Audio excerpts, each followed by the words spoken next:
A signature trombonist by the name of Slide Hampton. A very busy man, international traveler. Hello, Slide. Hello, how are you? Fine, how are you? Doing Well, good, doing real good. Looking forward to our conversation. well, here we are. We turned the clock back, I think, and the calendar, flipped it back to 1997 in a date with the SWR Big Band. Yes. Oh, my.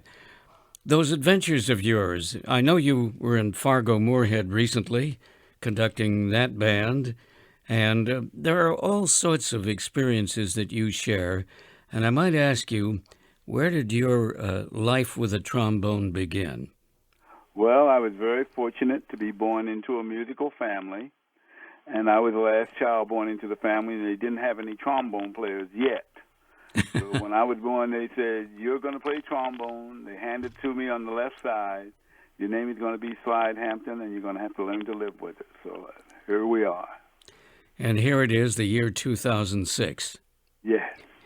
Well, as you look back to the evolution of your career, you might describe this experience of working overseas, because you've done a lot of that, and working with musicians who, of course, are a long distance from the beginning of this message of American jazz.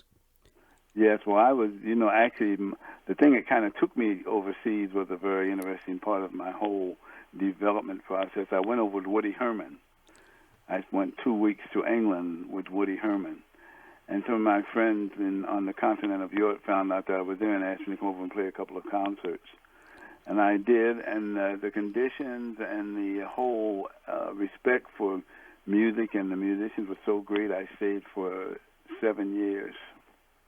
And in that time, you worked in all kinds of environments. Let me just focus on one. The SWR Big Band, that was you soloing with them back in about 1994, I believe it was, 1997. At any rate, there you are. Isn't that a radio studio organization? Yes. In Europe, every major city actually had subsidized music to be played on the radio by live musicians, classical music, and, of course, popular music and jazz. And there's a certain amount of subsidy for jazz, and all that money had to be used expressly for jazz projects. And so I played in many of the radio orchestras all over Europe.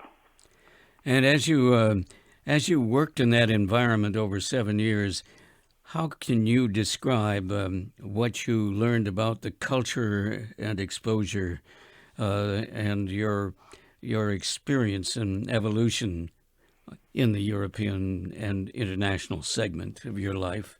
Well, that was one of the things that I really had looked forward to before I even had the chance to go overseas, getting a chance to meet people of different nationalities and find out about their customs and their culture, and, of course, learning about their music. And it was always a learning experience for me. I had a lot of great opportunities to learn over there, working with the European musicians. And some of the American musicians actually had gone to Europe to live, like Dexter Gordon and Ben Webster and Don Bice and all of these great musicians. It was really wonderful. Well, as we brought you on the air, we played a composition and arrangement of yours entitled "A Frame for the Blues," and you were soloing with this SWR Big Band.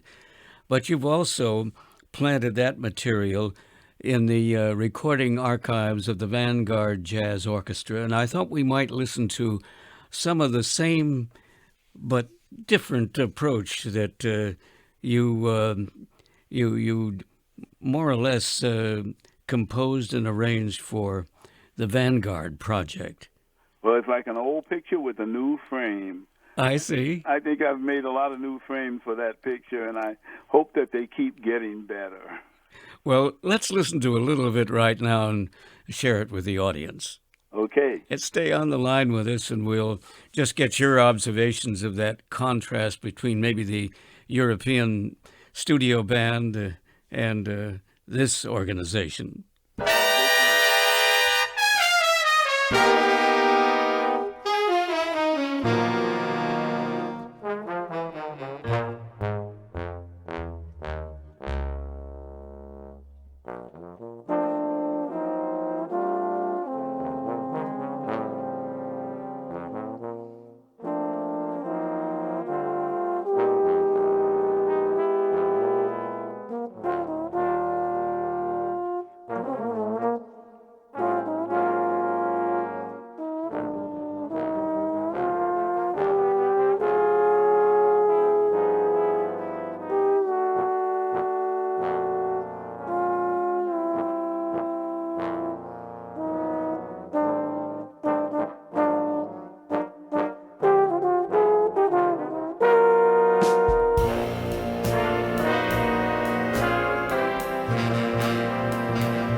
That was one of the new frames for the blues, wasn't it?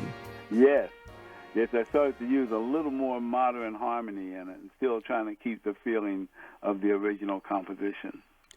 And the Vanguard Jazz Band, which you've worked with from time to time in these projects, you might describe its significance in the way it's organized and is part of the Vanguard down in the village once a week.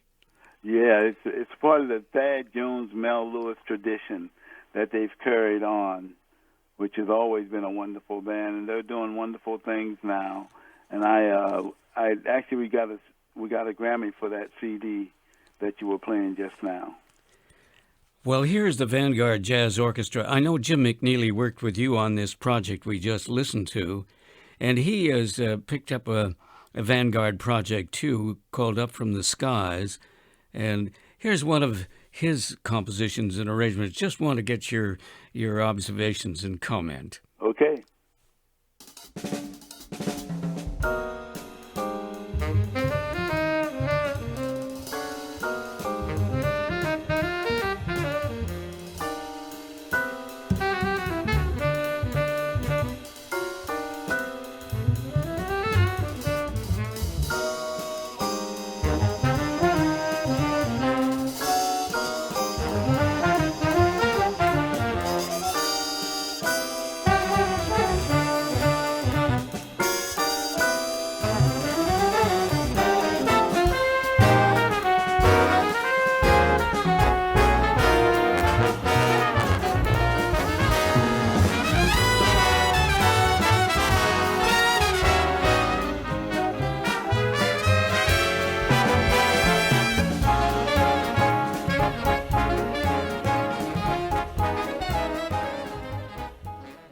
Well, here we are dancing out in the night.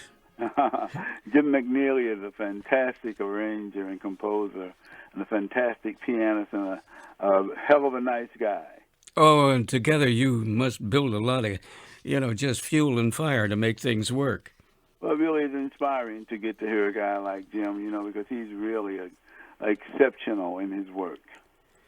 Well, it is always good to touch base and review this medium called American jazz.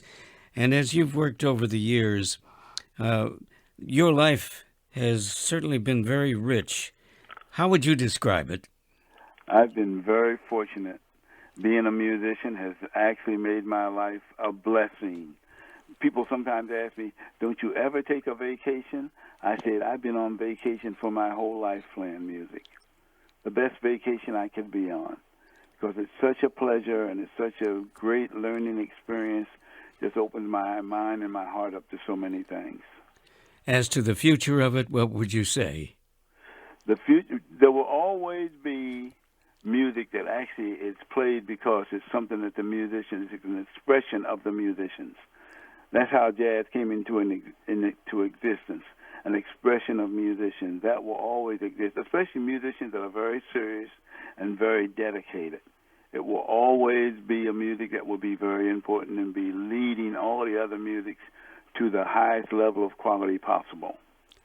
Slide Hampton, thanks very much for taking time late night on the East Coast and just keep on producing, creating, and just communicating all those good vibes. Thank you. Just like to let you know about one more thing. Yes. About our concert on the 4th of June at Tribeca Performing Arts Center in New York City, a tribute to Antonio Carlos Jobim.